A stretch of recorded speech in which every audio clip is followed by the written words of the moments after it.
ኦኬ የሸሪያ ህግ አይደለም። ኢትዮጵያ ያለባበስ ህግ የለውም። የባህል ህግ ካለው ደግሞ ያው ጥናት ላይ ነው ብላችኋል። የሚመጣው አይታወቅም። የምታወጡልንም ያለባበስ እንትን አለ። እሱንም እናያለን። እንግዲህ ካልሆነ ሁሉም ሴት ወጥቶ በየሀገሩ ኢትዮጵያ ውስጥ እንደዚህ እንደዚህ ህግ ወጥቷል ብሎ አሳይለም ይጠይቃል። ሌላ አሳይለም እያዘጋጃችሁልን፣ ግን ለዚያ ያብቃችሁ። እሱንም ለዚያ ያብቃችሁ። በግድ ሃይማኖተኛ ደግሞ ልታደርጉን አትችሉ። በነገራችን ላይ በግድ በቃ እንደዚህ በግድ እንደዚህ አትችሉም። ያንንም እናንተ ማታምኑበት እናንተ ማታረጉትን ነገር ለህዝብ መስጠት የለባችሁ። ግድ እንደኛ ሁኑ።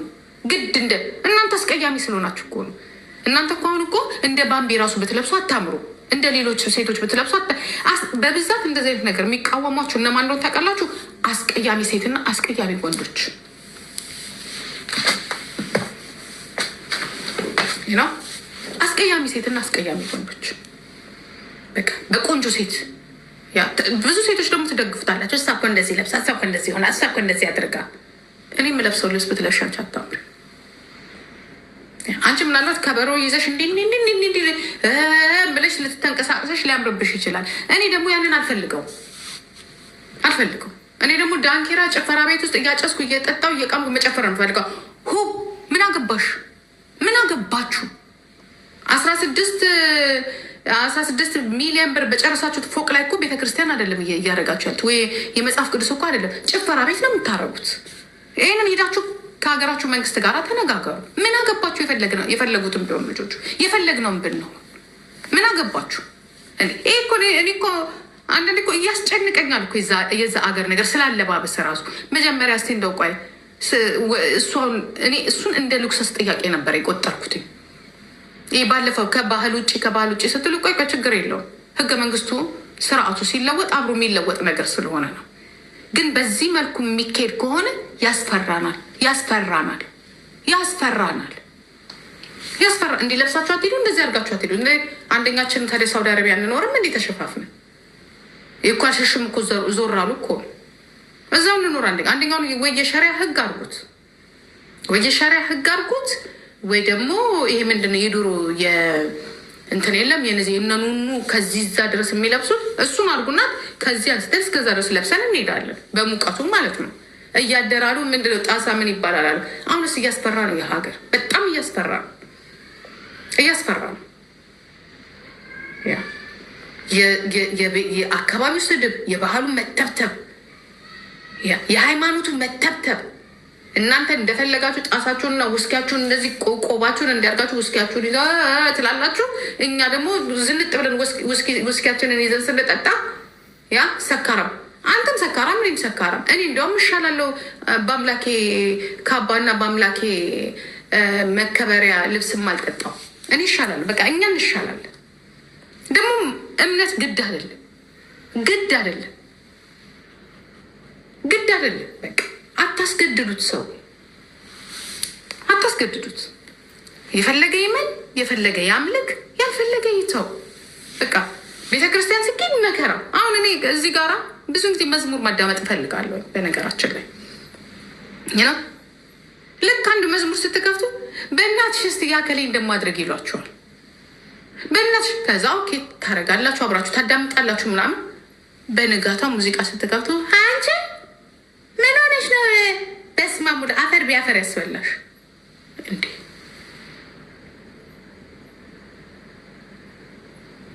እናንተ ከዞርባችሁ እኔ ይዞርብኝ።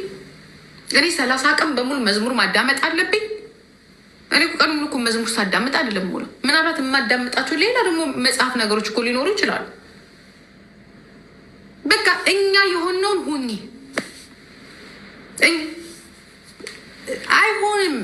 አይሆንም እንዴ! እግዚአብሔር እኮ ዓለምን ሲሰራ እኮ ስራ ፈቶ እኮ አይደለም። እኔን አንቺን እኮ ሲሰራ እኮ ስራ ፈቶ አይደለም እኮ። እኔን አንቺን እየሰራ ነው። ይህን የምታየው በሙሉ ዓለምን ሲፈጥር ነው። ስራ ፈቶ አይደለም። ቁጭ ብሎ መዝሙር ያባቱን እንትን እያዳመጠ እኮ አይደለም። ስራሽን ስሪ። ስራ የለ ስራ የሚያዋጣኝ ላርግ፣ የሚያዋጣሽን ነገር አርጊ። አለቅ። ስራው ላይ ትኩረት ስጡ።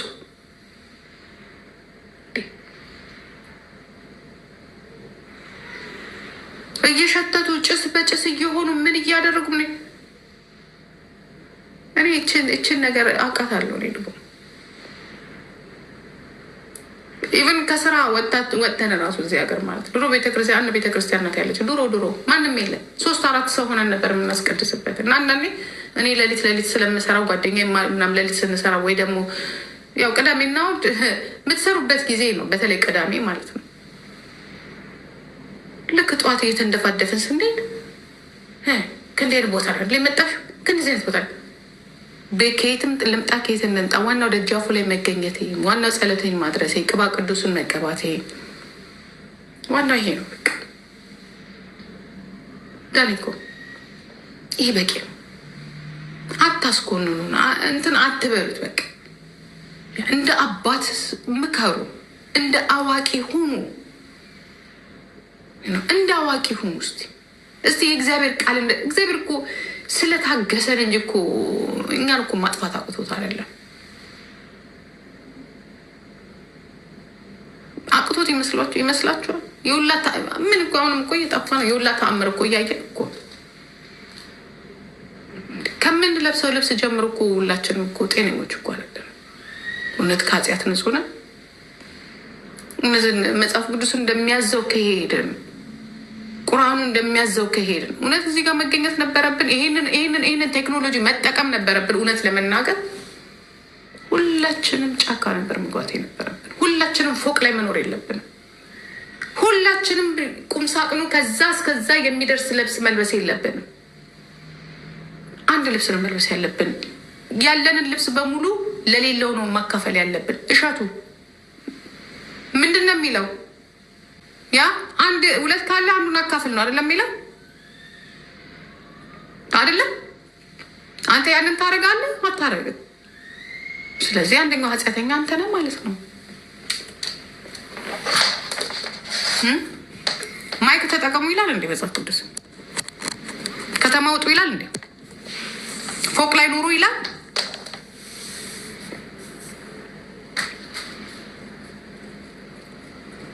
የለም ይሄንን ዓለም ትታችሁ ወደ አባታችሁ ቤት ግቡ ነው የሚለው ሄድ ግባ ወደ ገዳም ምን ታደርጋለህ ከተማ ላይ አንተ እኮ ከከተማ ማልፈህ እኮ ሳይበር ላይ ነው ያለው ዩቱብ ላይ ነው ያለው ይሄም ኃጢአት ነው ኃጢአት ከሆነ ቲክቶክም ኃጢአት ነው ዩቱብም ኃጢአት ነው ፌስቡክም ኃጢአት ነው ያ የምትለቃቅሙ ገንዘብ ከኃጢአተኞች ብቻ አይደለም ከምትጠላቸው ግብረ ሰዶሞችም ጭምር ነው ታውቃለህ ነው የእነሱን ገንዘብ እንደሚገባ ታውቃለህ እነሱም ይመለከቱሃል ይህንን ያውቃል እኛን ግን ምን አልክን የኃጢአት ገንዘብ ትቀበላላችሁ አንበሳ ስለሚወርድላችኋል አይ ትንሽ እውቀት ግን ትፋጃለች በተለይ የሃይማኖት ማለት ነው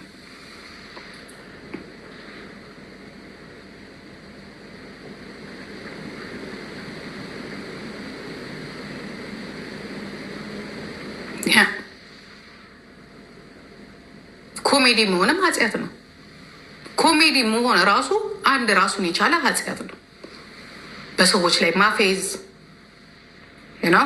አሽሙር መናገር ማለት ነው ኮሜዲ ማለት ስለዚህ አንተ የተሸከምከውን ያህል የትላንትና ትንሽ ልጅ ምንም ኃጢአት የለበት እኔ ራሴ ትልቋ ሴትዮ ያንተን ያህል ኃጢአት የለብኝ ቢቆጠር ማለት ነው ስለዚህ አንተ ሰውዬ መቀጣጫ መሆን አለብህ መቀጣጫ ሲሪየስ መቀጣጫ መሆን አለብህ አንተ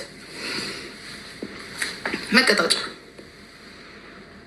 ምክንያቱም ዛሬ እች ልጅ ካለች ነው ምናልባት ምንም ነገር ካልደረሰባት ነው እሱ ነው ያ ቤተሰቦቿ የሚያውቋቸውም ሰዎች ስልክ አይነሱ ምን እንደተፈጠረ የምናውቀው ነገር የለም መብቷ ነው እግሯን ሰቅላ ወይኔ ጂጂክ እያኮ ነገርኩሽኝ እኮ ወይኔ አንቺ ብታፈላ ምን አባሻ ገባሽ አላበልሻት አላጠጣሻት ያ ምንድን ያፈላችሁ ቆንጆ ስለሆነች ቀንታችሁ ነው ቆንጆ ልጅቷ በጣም ቆንጆ ናት በጣም ቆንጆ ናት she's so beautiful የሆነ ምርግርግርግርግርግ የሚያደርግ ነገር አላት ቀናተኛ ይሄን ያንቺ ምን ትመስያለሽ ጣሳ ነው የምትመስዩ በጣም አስቀያሚ ሴቶች ቆንጆ ሴት ላይ ትቀናላችሁ በጣም አስቀያሚ ሴቶች ናቸው እዚህ ላይ ቁጭ ብላችሁ ያ ቆርቆንዳ ባንዳዎች፣ የኔ ቢጤዎች ያ ጊዜያችንን አንጠቀምበትን። ይሄ እኮ ግልጽ ናጭን። ከዛች ቀበሌ ሳንወጣ ከዛች ግቢ ሳንወጣ እኛ ነን እየበጠበጥን። በነገራችን ላይ እንደናንተ ያለው ነው እየበጠበጠ የመጣው ልንገራችሁ አይደለ? አንድ እዛው ግቢ ነው ያደግነው ስንት ዓመት በሙሉ ከግቢያችን ወተን እንኳን ሌላ ቀበሌ አናቅ። ኑሯችን፣ ኢኮኖሚያችን፣ ድህነታችን እንደ ልባችን በፍሪደም አላደግንም። ከዛም እልፍ ካለ ወይ አረብ ሀገር ነው ወይ አሜሪካ ነው ወይ አውሮፓ ነው። እዚህም ከመጣን በኋላ እኔ እዚህ አበሬያቸው ምኖራቸው ሀበሻዎች አሁን የመጡት ልጆች ይሻላሉ። በተለይ የዶሮዎቹ እስቲ ኑና ካፌን ጠጣ፣ ኧረ አንወጣ ይሏቸዋል። አንወጣ እስቲ ለየት ያለ ሰው እዩ፣ እስቲ ለየት ያለ ሰው እዩ። ምንድን ነው የሚሉት? እሷማ እንደዚህ ናት። እሷማ ይኸው እዚህ ቲክቶክ ላይ እንደምታየት ነው። የምትደንስ ሴት አትወደድም። ስፖርት የምትሰራት እራሷን የምትጠብቅ ሴት አትወደድም። ከስንት አንዱ ነው። ኧረ እንደው እግዚአብሔር ይስጥሽ፣ በሩን ከፈትሽልን። ኧረ እግዚአብሔር ይስጥሽ፣ እንደዚህ ያደረግሽልን። መውጣት የሚፈልጉ አሉ፣ ግን የሚፈሩ ደግሞ አሉ። ምን ይመጣብናል? ምን እንሰደባለን? እስቲ ዝም ብላችሁ ቤቷ ውስጥ የምትዝናና ሴት ካለች ትሰደባለች። ዝንጥ ያለች ቤቷ ውስጥ በቃ ራሷን የምትጠብቅ ከሆነች ትሰደባለች። ሻርሙጣ ነው የምትባለው ስሟ። ስንቱን አስተካክለን ነው የምንኖረው። እኛ አስተካክለን መኖር ስለማንችል ህግ መውጣት አለበት እዛ ጋር ላይ። ለምን ህግ ያስተካክላታል? አፏን ስትከፍት የሆነ ነገር ሲያደርጉ አፉን ሲከፍት ህግ ያስተካክለዋል። ስለዚህ ህግ ብቻ ነው ማስተካከል የሚችለው። ህግ ብቻ ነው። ህጉ ላይ ነው ትኩረት ስጡት የምለው። ካልሆነ እየለፈለፍን ዘላለም አለማችን እየለፈለፍን እየተሰደብን፣ አንዳንዴም እኛም ደግሞ እልህ ሲይዘን ደግሞ ከወንዶቹ ጋር ተጠግተን ሴቶቹን እንቀጠቀጣቸዋለን። ይህ ብቻ ነው የሚያዋጣው። እግዚአብሔር ምስክሬ ነው። እኔ አሁን ባለፈው እኔ አልናገርም። ማን ለኔ የተናገረልኝ? ማን ለልጅ የደረሰልኝ? አልናገርም ብዬ ነበር። ግን የሚያሳዝኑ ደግሞ ምስኪን ደግሞ ልጆች አሉ።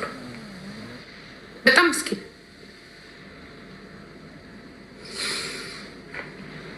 እኔ ግማቀው ቀን ላይ ሰው ቤት ሁኜ ኧረ ባምቢ እንዲሆነች ሲሉ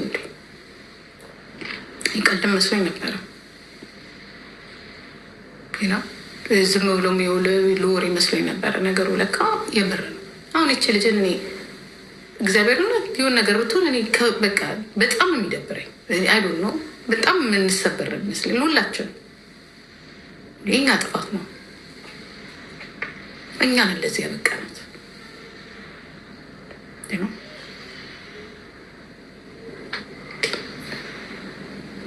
እኔ አንድ ወንድ ልጅ ሲከፋው እና እዚህ ጋር የሆነ ነገር ሰው ሰደበኝ ብሎ አንድ ወንድ እዚህ ጋር መጥቶ ነው አይቼው አላውቅም።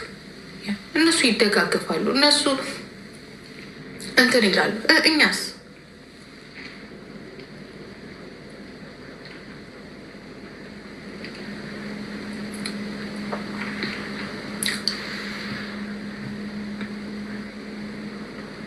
በተታው ጥሩ ነው።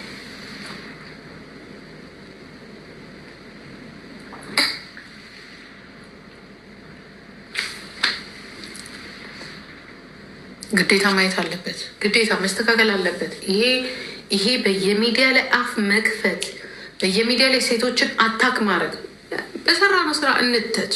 በሰራነው ስራ በጋራ የሆነ ነገር ላይ ለምሳሌ ፖለቲካ ላይ የጋራ ሀገር አለን፣ የጋራ ገበያ አለን፣ የጋራ ኢኮኖሚ አለን። ይሄ መብታችን ነው። ያገባናል። የምንወክለው ህዝብ አለ፣ የምንወክለው ብሔር አለ፣ የምንወክለው ነገር አለ ብለን እኮ መነጋገር እንችላለን ስርዓት ባለው መንገድ። ግን እየተነሳ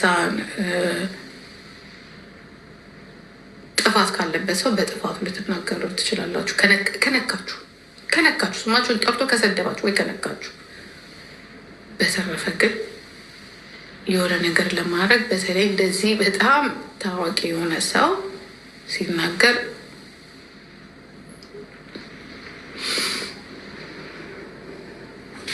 ቀነኒም ይሄ ነበር ችግሩ።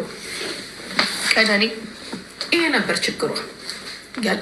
ያው ተመሳሳይ ነገር ቀነኒ ላይም በሶሻል ሚዲያ ሲሰድቧት፣ ባልሽ እንዲህ ነው ሲሏት፣ አንቺ እንዲህ ነሽ ሲሏት እርግፍ አድርጋ ሶሻል ሚዲያውን ትውት።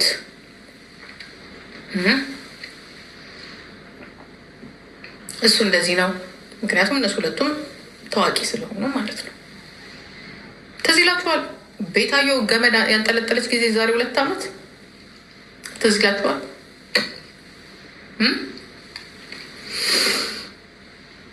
ታስታውሳላችሁ?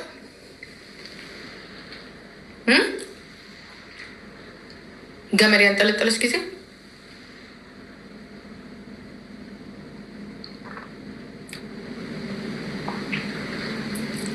ጋይስ ልጆቹ ጂጂ አይደሉ፣ ልጆቹ ዮኒ ማኛ አይደሉ። እኛን ቀጥቅጣችሁናል፣ እኛን ሰድባችሁናል። ኦኬ እኛን ሀሳባችንን ሳይሆን ሴትነታችንን፣ ሰውነታችንን፣ ልጆቻችንን፣ ማንነታችን እኛ ኦኬ በሀገር ነው የመጣንባችሁ። እነዚህ ልጆች ግን አይደሉ። እጃችሁን ብታነሱ ጥሩ ነው። ይነግራቸዋለሁ፣ መጨረሻውን ነግራቸዋለሁ። እኔ አሁን ቅድም ዲቦራ ራሱ ምን ቤዚ የኔ እናት ምን ለባሰው ማጭድ አታውሰው። ዲቦራ ራሱ ቅድም እያለቀሰች ነበር። ዲቦራ ስቅስቅ። ምክንያቱም ሰው አሳቦም ነው የሚያለቅሰው። በነገራችን ላይ የሆነ ነገር ስታዩ የራሳችሁ ይሰማችኋል። እኔ እዚህ ሚዲያ ላይ እኔ በጣም እግዚአብሔር ምስክር በጣም ነው የምፈራው፣ በጣም ነው የምፈራው። ምክንያቱም መተዳደሪያቸው ነው። ሳይፈልጉ ይመጣሉ፣ ገንዘብ የሚያገኙበት ነው። ከዚያ ይሰደባሉ። የኮሜንቱ ስድብ ችግር የለውም፣ ማንነታቸው አይታወቅም።